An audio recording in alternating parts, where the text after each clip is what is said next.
Hi, my name is Jamie Lago, and I am the author of children's book Willow's Words, the story of a little girl who does not speak but who loves to dance.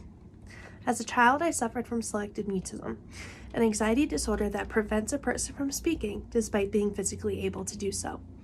This is where Willow's Words came about. It was a creative writing assignment in high school and is now a published children's book about a little girl who loves to dance and found her way through the magic of dance.